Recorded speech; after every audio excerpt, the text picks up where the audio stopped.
कुंज बिहारी।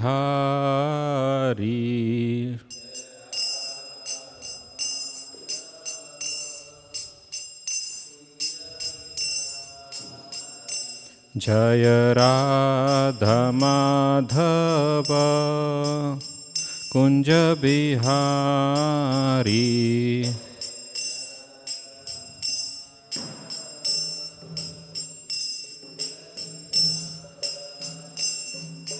गोपीजन वल्लभ गिरिवरधारी।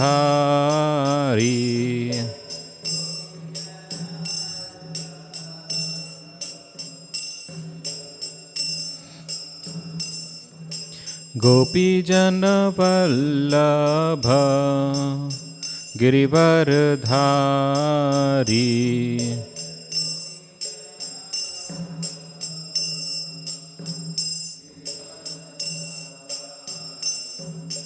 यशोदानंदन ब्रज जनरंजन।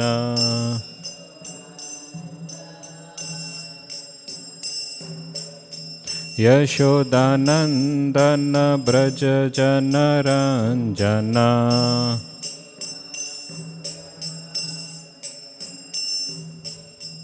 यमुना तीरा वनचारी।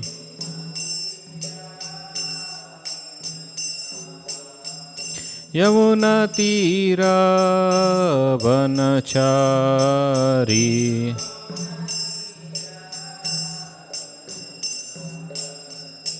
जय राधा माधव कुंज बिहारी।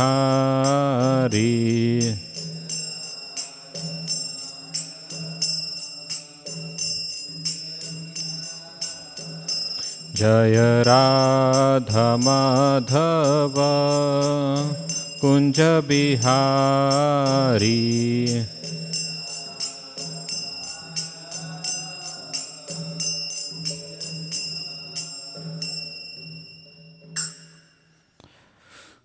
श्री हरिनाम संकीर्तन की जय। अनंत कोटि वैष्णव वृंद की जय। श्रील प्रभुपाद की जय।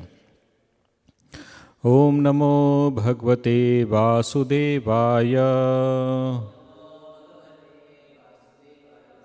ओम नमो भगवते वासुदेवाय। ओम नमो भगवते वासुदेवाय। नारायणं नमस्कृत्य नरं चैव नरोत्तमं देवीं सरस्वतीं व्यासं ततो जयमुदीरयेत्। नष्टप्रायेषु अभद्रेषु नित्यं भागवत सेवया भगवती उत्तमश्लोके भक्तिर्भवति नैष्ठिकी। कृष्णाय वासुदेवाय देवकीनन्दनाय च नन्दगोपकुमाराय गोविन्दाय नमो नमः। So we are reading from Srimad Bhagavatam, Canto 11, Chapter 4, entitled The Incarnations of Godhead. Text 13. Te devanuchara drishtva striya shrir iva rupini gandhena mumuhu tasam रूपौदार्य हताश्रिय। ते देवानुचरा दृष्ट्वा स्त्रिय श्रीरिव रूपिणी गन्धेन मुमुहु तासां रूप औदार्य हतश्रिय। ते देवानुचरा दृष्ट्वा स्त्रिय श्रीरिव रूपिणी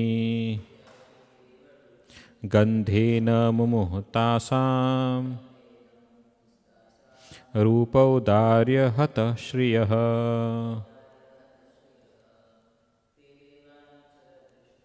ते देवानुचर दृष्ट्वा श्रिय श्री इव रूपिणी गन्धेन मुमुहतासां रूपौदार्यहतः श्रियः ते देवानुचरा दृष्ट्वा श्रिय श्रीरिव रूपिणी गन्धेन मुमुहतासां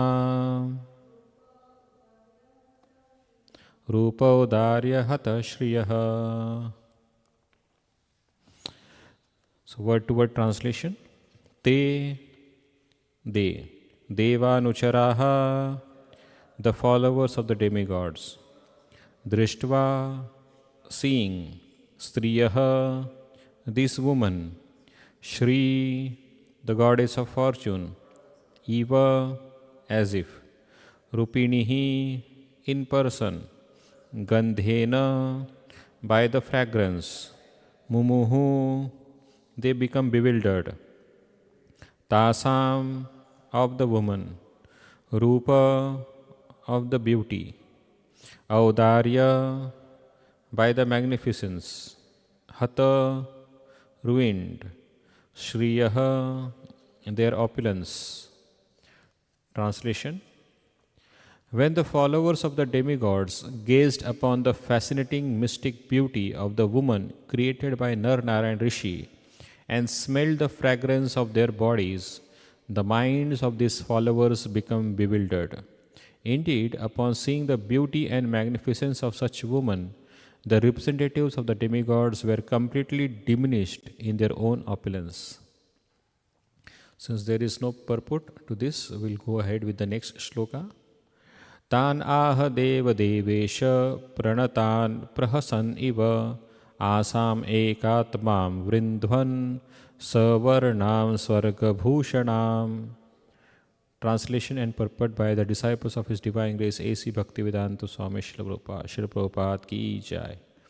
Translation. The Supreme Lord of Lords then smiled slightly and told the representative of heaven, who were bowing down before him, please choose one of these women, whomever you find suitable for you. She will become the ornament of the heavenly planets. Nar-Narayan Rishi was almost laughing upon seeing the defeat of the demigods. However, being extremely grave, he did not actually laugh. Although the demigods might have thought, we are simply low-class fools in comparison to this woman, the Lord encouraged them to choose one of the women, whomever they consider equal in character to themselves. The beauty thus selected will become the ornament of the heaven. Hare Krishna. Om Ajnanatimirandhasya Jnananjana Shalakaya Chakshurunmilitam Yena Tasmai Shri Guruve Namaha. Shri Chaitanya Manobhishtam Sthapitam Yena Bhutale Swayam Rupa Kadamayam Dadati Swapadantikam Vandeham Shri Guru Shri Yuta Padakamalam Shri Gurun Vaishnavamsha Shri Rupam Sagrajatam Sahagana Raghunathanvitam Tam Sajivam Sadvaitam Savadhutam Parijana Sahitam Krishna Chaitanya Devam Shri Radha Krishna Padan Sahagana Lalita Shri Vishakhanvitamsha. He Krishna Karuna Sindhu Deenabandhu Jagatpate Gopesha Gopika Kanta Radha Kanta Namostute Tapta Kanchana Gaurangi Radhe Vrindavaneshwari Vrishabhanu Sute Devi Pranamami Hari Priye Vancha Kalpatarubhyascha Kripa Sindhubhya Evacha Patitanam Pavanebhyo Vaishnavebhyo Namo Namaha. जय श्री कृष्ण चैतन्य प्रभु नित्यानंद, श्री अद्वैत गदाधर शिवासादि गौर भक्तवृंद। हरे कृष्णा कृष्ण कृष्णा हरे हरे, हरे Ram Ram Ram Hare Hare. Hare Krishna. So here I will read the translation again. When the followers of the demigods gazed upon the fascinating mystic beauty of the woman created by the Nar Narayan Rishi and smelled the fragrance of their bodies, the minds of these followers became bewildered. Indeed, upon seeing the beauty and magnificence of such women, the representative of the demigods were completely diminished in their own opulence. The Supreme Lord of Lords then smiled slightly and told the representatives of heaven who were bowing down before him, "Please choose one of these women, whomever you find suitable for you. She will become the ornament of the heavenly planets." So, in this case, we are continuing with the topic of Nar Narayan Rishi, the incarnation of the Supreme Personality of Godhead. It was in context that King Nimi wanted to hear about the different incarnations that were happened in past, are going on, and will happen in future. So, in that context, this description is there. So, the first incarnation which has been discussed was about Nar Narayan Rishi. Now, who are Nar Narayan Rishi? They are son of Dharma and Murti. Murti is one of the daughter of Prajapati Daksha, and Dharma is one of the Prajapatis of the universal creation. So, Nar Narayan Rishis, out of which Nara means a Jiva and Narayan himself is Supreme Personality of Godhead. So, it is a twin incarnation in that sense. The purpose of their advent is to establish the principle of renunciation. How a person should perform, if anybody has to perform renounced lifestyle or want to live a life of renounced order, then what kind of standards or what kind of discipline he must follow. Nar Narayan Rishi described that through their own personal example.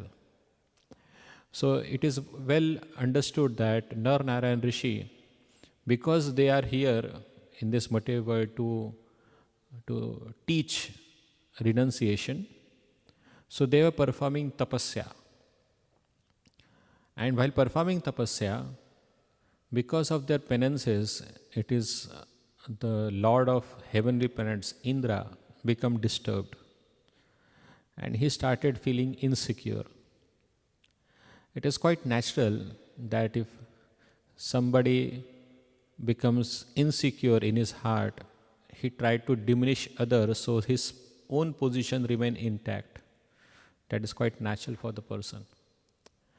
So generally, why insecurity comes in person's heart? The insecurity comes because he feels that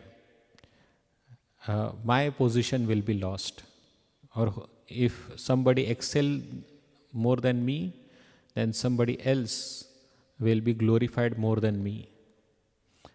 Nobody will think about me, nobody will ask me, nobody will care for me. And that kind of thought process creates insecurity. And this insecurity leads to further problems, and that is he commits many offenses.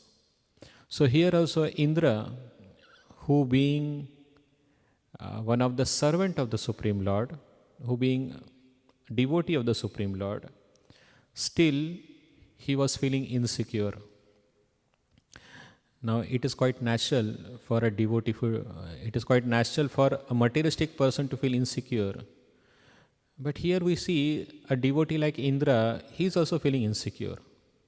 This shows the devotee, if not cautious about focusing himself on the Supreme Person of Godhead, then it is quite natural for even a devotee to feel insecure. And this insecurity leads to fear. In Srimad Bhagavatam, it is said that bhayam dvitiya abhiniveshayat syat. Bhayam means fear. And dvitiya means anything other than Krishna. Anything other than Krishna is dvitiya. So when somebody abhinivesh means is attached or takes shelter of, anything somebody takes shelter of other than Krishna, he is always fearful. Just like we see people in this world around, because they don't have understanding about devotional service or Krishna consciousness, they take shelter of future protection in terms of insurance, family members, property, money, bank balance, so many things they keep with themselves just to make sure that in future I'll be taken care of with all these things. But even if they have all these things, still they are fearful because because they are not connected with Krishna. So Bhagavatam says anything other than Krishna, if we take shelter of, is a cause of fear in person. So the feeling of insecurity or fear again is a symptom of a devotee is not taking shelter of Krishna. If somebody is having that kind of fear in his heart about his position, about feeling insecurity in his heart, it is a symptom that he has not taken full shelter of Krishna. Now, what does it mean to take full shelter of Krishna?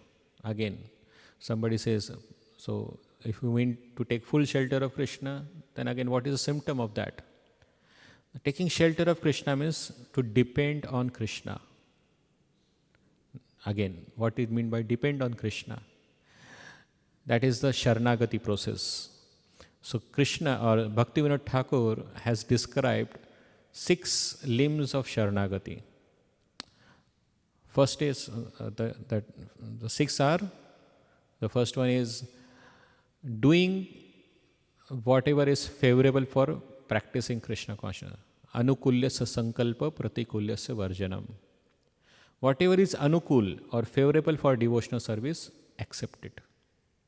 Pratikulyasya varjanam. Whatever is unfavorable for practicing devotional service, reject it. So whatever we are facing problems for the practice of bhakti, we have to reject that. Then dainya. Dainya means being humble, feeling himself to be lowly person. That means a devotee should think, I am not at all qualified, but Krishna is so kind that he has blessed me with the opportunity to practice Krishna consciousness. Otherwise, I don't have any qualification to practice bhakti. So that is dainya. Next is Atmanivedan. Atmanivedan means surrendering fully or dedicating fully in the service of the Lord. So total 6 are there. The next is Rakshateti Vishwaso. Yes. So the Rakshateti Vishwaso means Krishna will certainly protect me. In whatever situation I am in, Krishna will certainly protect me. So devotee have that kind of faith. Rakshateti Vishwaso Goptritva Varana. What is that? Krishna is my maintainer. Yes. He is Bhartu. Bhartu means the sense he is my maintainer. So when these symptoms we have, when we follow these 6 limbs of Sharanagati, that means that we are taken shelter of Krishna. If we don't have these 6 limbs of bhakti, 6 limbs of Sharanagati, there is hardly any question of taking shelter of Krishna. And when there is no sense of shelter of Krishna, naturally there is a sense of fear and insecurity in devotee's mind. So one should always make sure that we follow the 6 limbs of shelter or Sharanagati. So Indra becoming feeling insecure because even though he is a nice devotee, he is most of the time favored by Krishna. But again, we see a kind of insecurity in his heart that always creeps up. He was feeling that this sage is performing so much austerity, that means he is going to take up my place in heaven. I'll be replaced by him. So what will happen to me? So he always try to disrupt the austerities, the tapasya of the sages or devotees. So he sends Kamadev and Apsaras to allure Nar Narayan Rishi. So this is a very common thing. Even when we practice bhakti, it is said in the previous verses, the demigods says, the shloka number 10 in previous verse says, the demigod place many obstacles on the path of those who worship you to transcend the temporary abodes of demigods and reach your supreme abode. So it shows that those who sincerely practice bhakti, those who sincerely want to go back home, back to Godhead, the demigods place many obstacles in their path. So what we can understand from this instruction or this statement, that whenever devotees start practicing bhakti, naturally there will be impediments. And so sometimes devotees think, oh, why should I practice bhakti? There are so much obstacles. I remember generally on some preaching program I am going now. So there one boy was there and he was saying, Prabhu, I know bhakti is good, but I fear, because I have seen that those who take bhakti seriously, there are many obstacles in his life. God takes a lot of exams in his life, and I am fearful of that. That's why, though I like to practice bhakti, but I will not practice it seriously. So I am slow going bhakta. Don't ask me to chant 16 rounds or don't ask me to take bhakti seriously, because I fear that something wrong will happen with me. So in that way, some people really knows, because they have seen the devotees, those who have taken Krishna very seriously, they have seen so many obstacles, so many impediments, so many difficulties that comes in their path. So even I have heard one of the very senior devotee was explaining in his class that Pandavas once said to Krishna that let the history doesn't describe our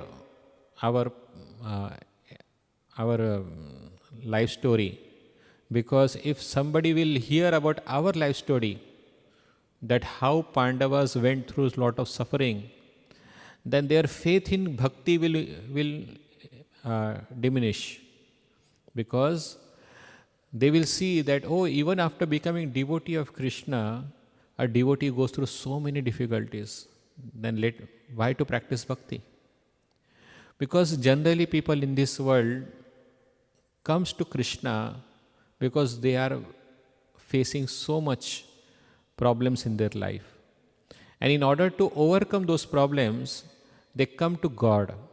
So they're thinking that if I take shelter of God, God will protect us and God will relieve us from our misery. But what if somebody takes the shelter of God and still he is facing the problems in his life? Naturally, we see the faith or the dependency on bhakti will gradually dwindle away. And that's why many people, even after coming into the process of devotional service, when they face difficulties in their bhakti life, they start losing faith from Krishna. They start losing faith from the bhakti, They start to criticize devotees by saying that, oh, this devotee is not good. This devotee is very bad. How can devotee behave like this with me? And in that way they say, it was better before when I was not practicing bhakti. So let me give up this bhakti altogether. So this kind of test are the test by demigods. They are taking test actually. Demigods doesn't want you to become successful. Why? Because again it is mentioned in this verse. Here it says, okay.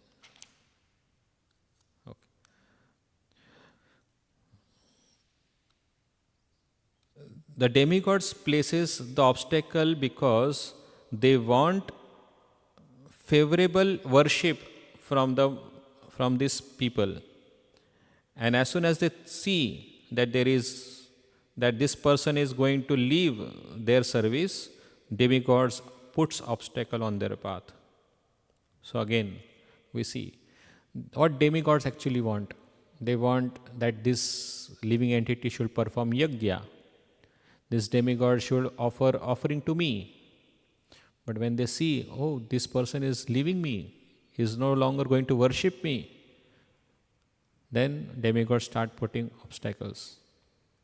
It is just like sometimes it appears like it is like a mafia raj. You know, mafia raj, what is there? Once you come to me, you should worship me. If you leave my group, I will kill you. Something like that. So demigods doesn't want to give up his followers. And if the followers is trying to leave his group, then that demigod start giving him trouble. But bhakti, Krishna bhakti is not like that. Lord Krishna is very kind to his devotees. Krishna always give free will to choose what he wants in his life.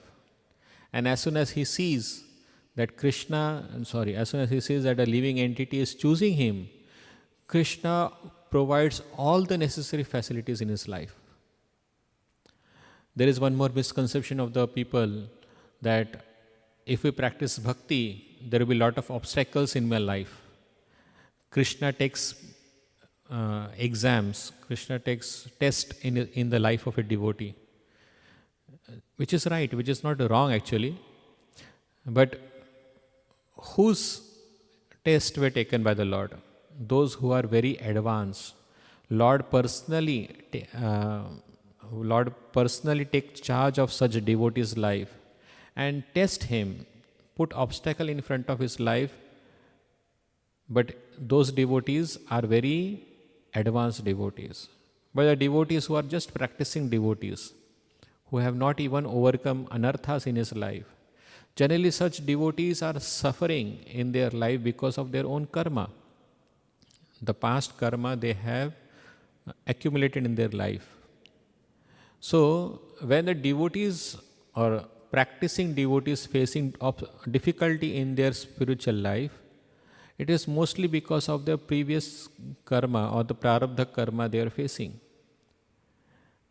Actually speaking, it is not Krishna who is putting obstacle in front of them. Rather, it is Krishna who is delivering them from such karmic reaction. Krishna is protecting his devotees at that time.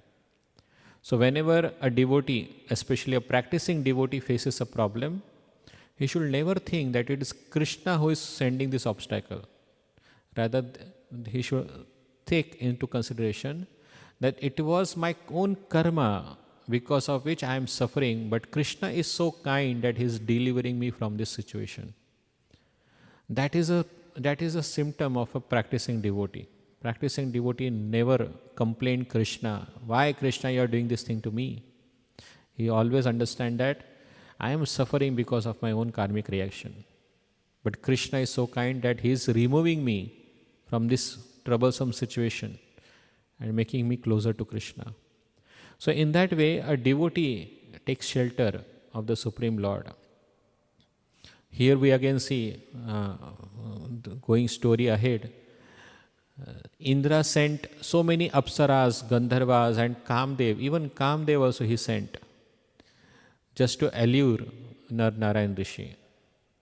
But nothing happened to Nar Narayan Rishi.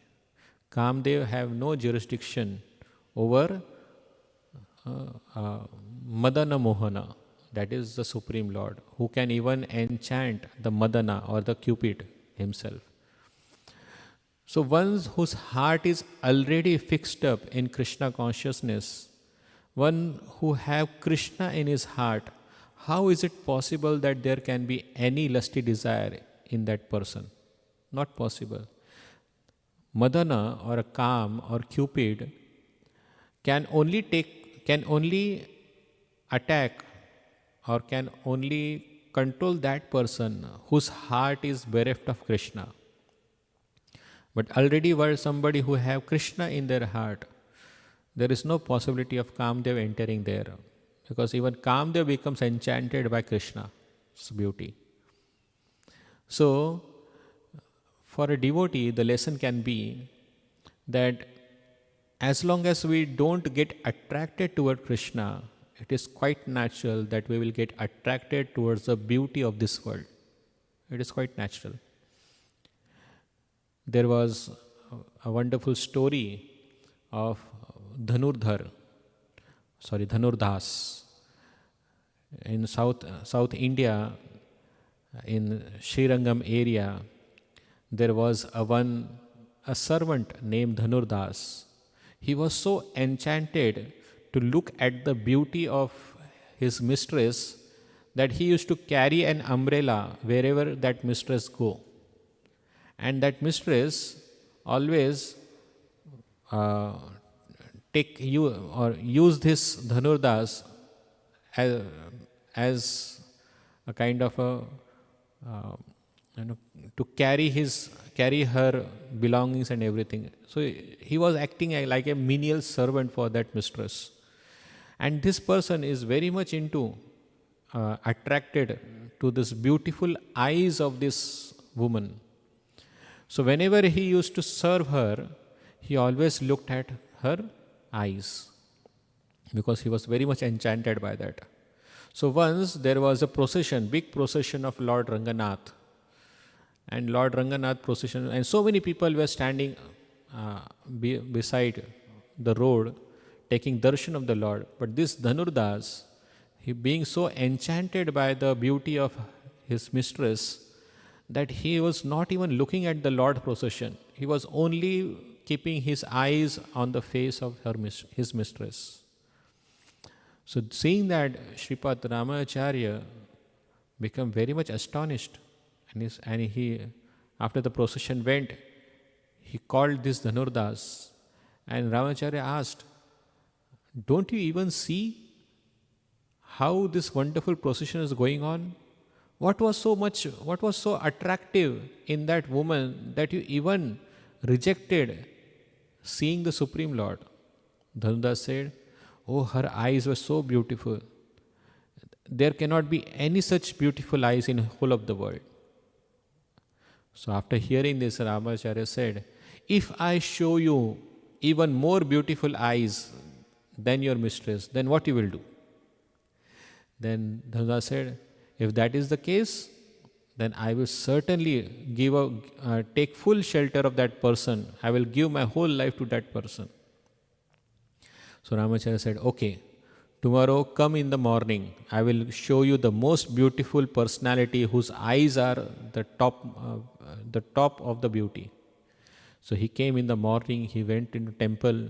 Ramacharya said, "Just see this beautiful form of Krishna. Look at his eyes."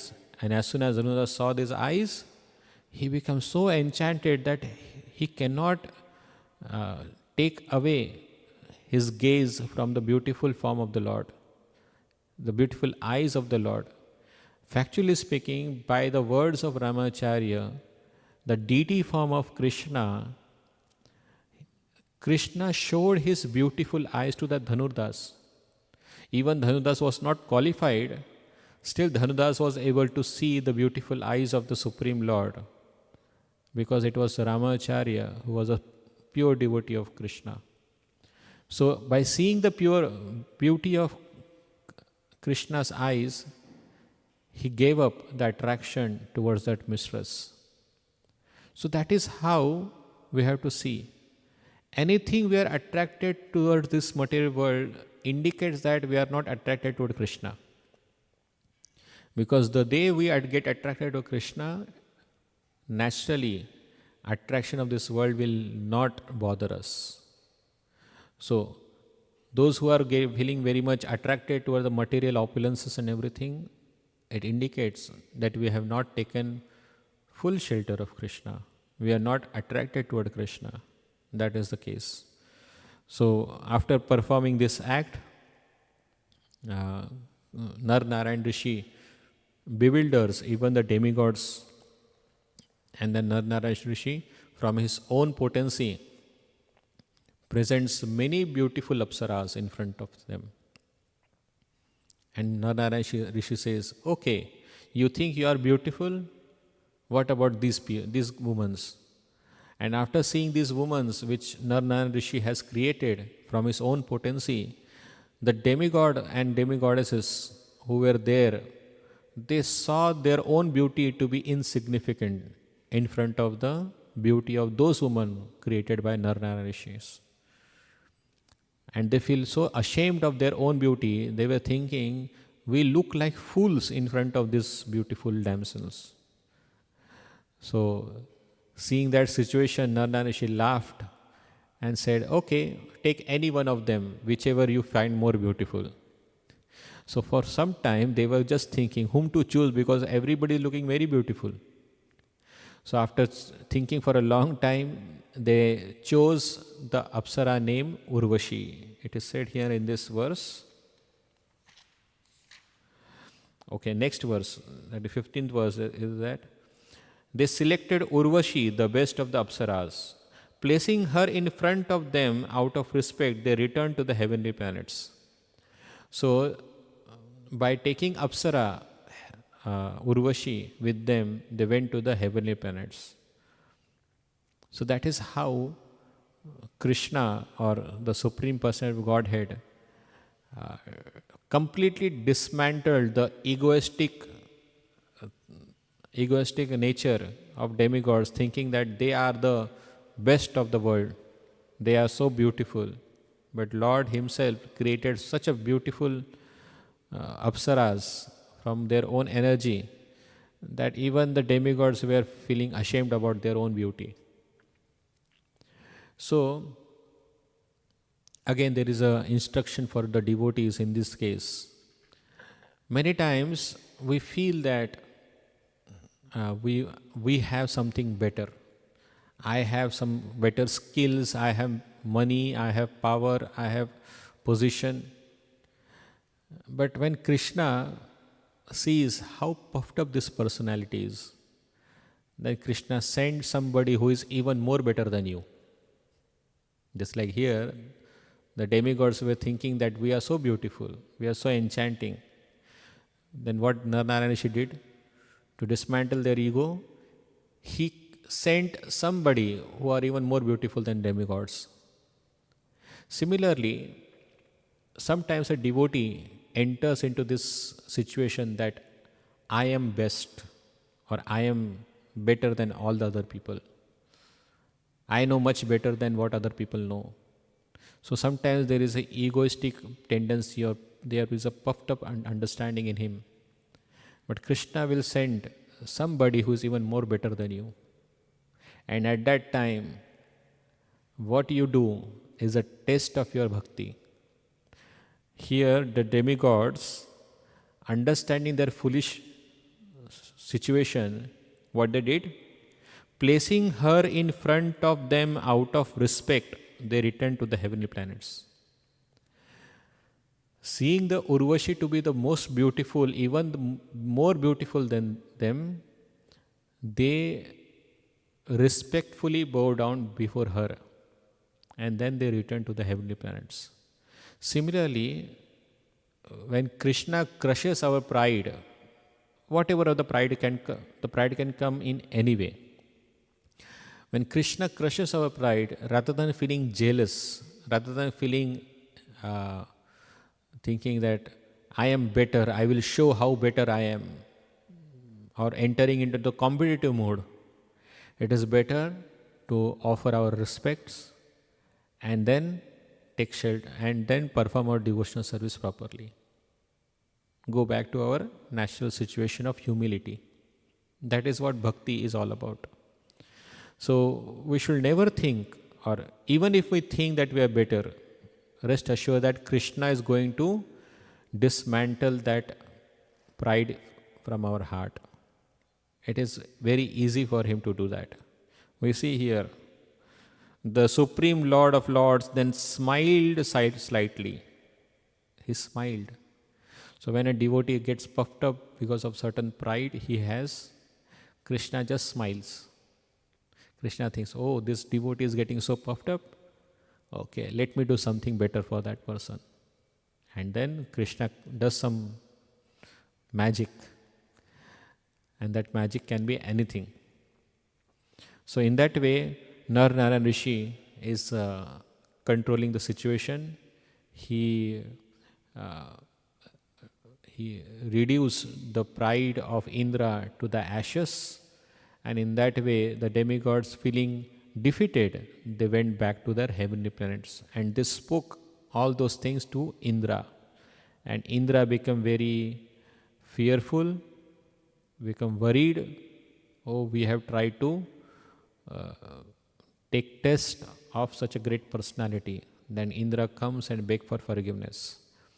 That is how the story goes ahead. Hare Krishna. Thank you very much. So, any comments, any queries, any? If not, then we'll stop here. Yes, Mataji, tell me.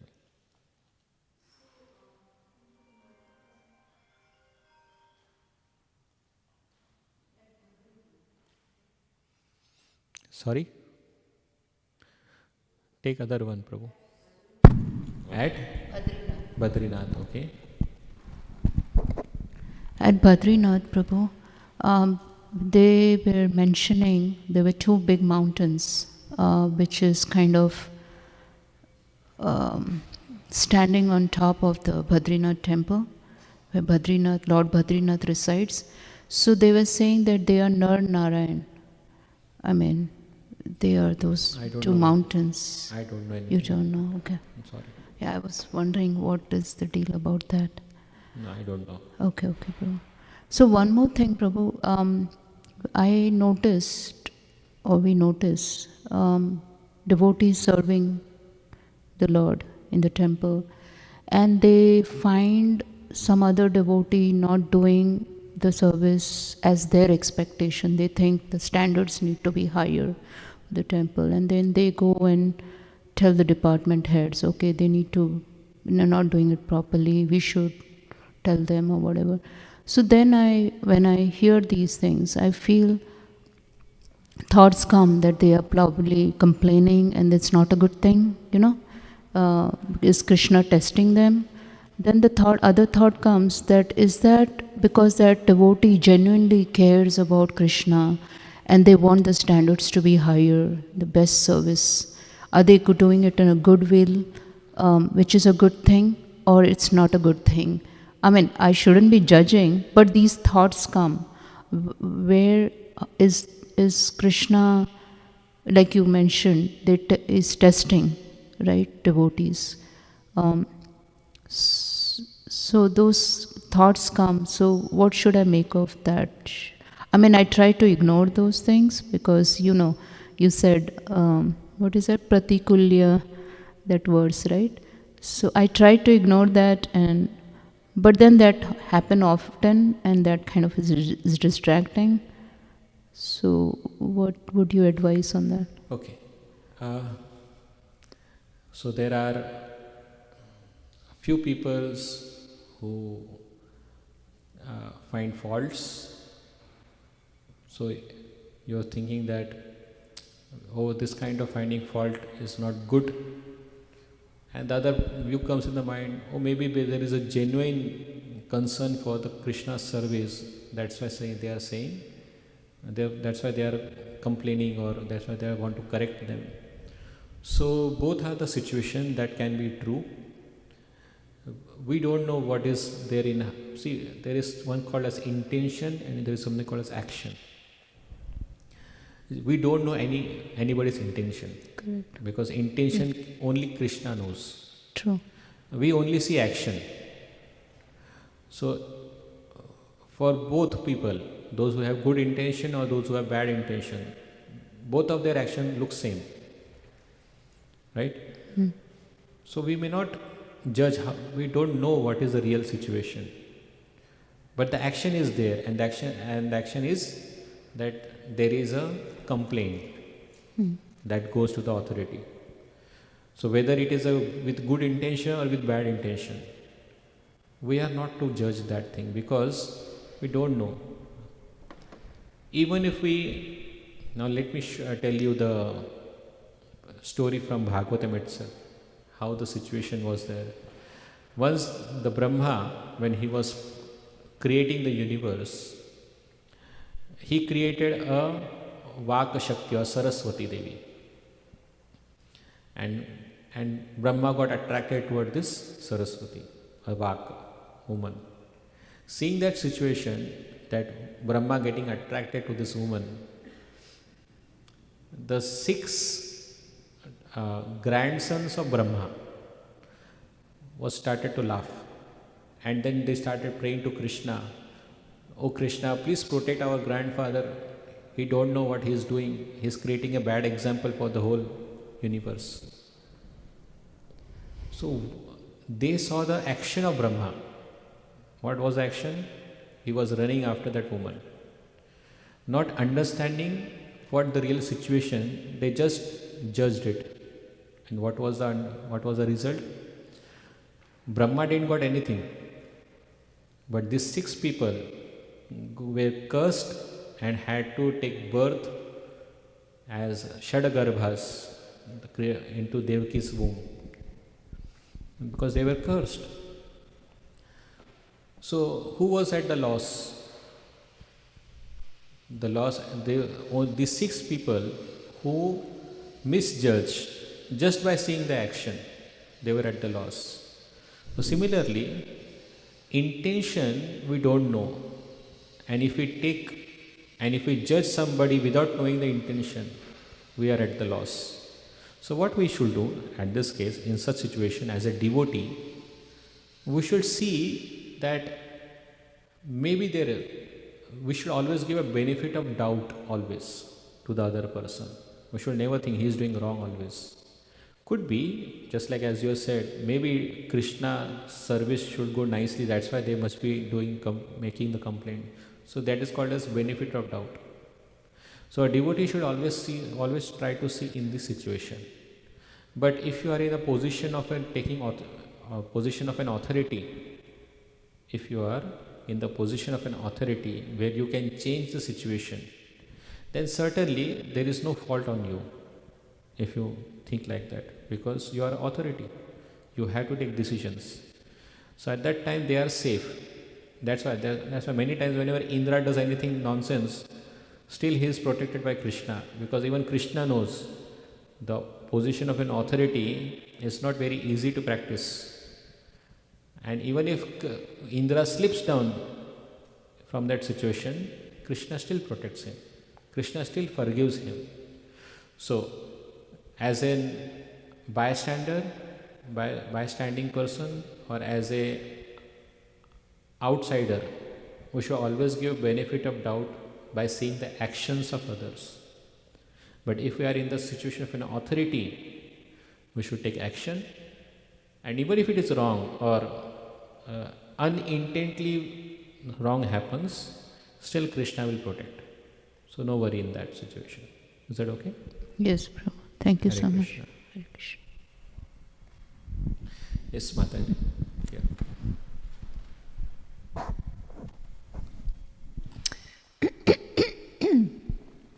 In looking at the 6 limbs of Sharanagati, it was occurring to me that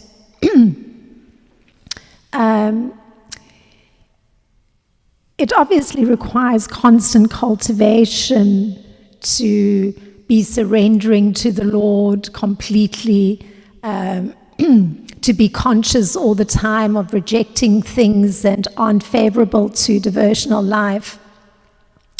So it seems that, and also you brought up the point that it's actually possibly more advanced devotees that really get tested.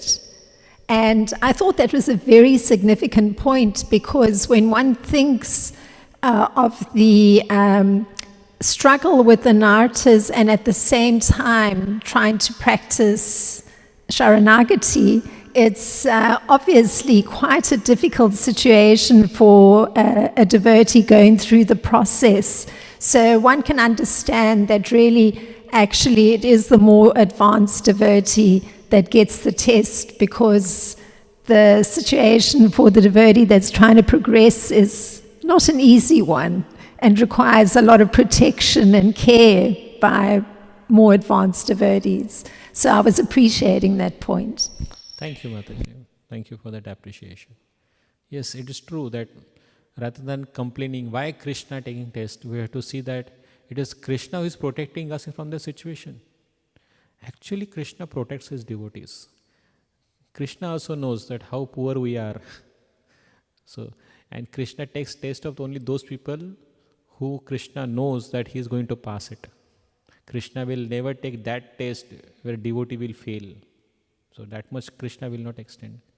So whenever I have any issues even in my life, I always think that it was my own karma, and Krishna is so mercifully is protecting me from this situation.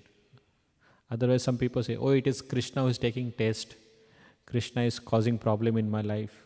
No, we should not complain Krishna. We should not point out Krishna that Krishna, you are doing this thing to me. Never. It is generally even in Tattenu Kampa Susumikshamana, that shloka is there, which says that a devotee always think that whatever difficulties or tribulation coming in his life, it is because of his own past karma. But Krishna is so kind that he is giving me very less reaction to my past sins, and he is protecting me protecting me and my devotional service. So that is how we should supposed to think. Okay. Thank you very much, Mataji, for that appreciation. Hare Krishna. So we'll stop here. Thank you very much. Srimad Bhagavatam Mahapuran ki jai. Srila Prabhupada ki jai. Hare Krishna.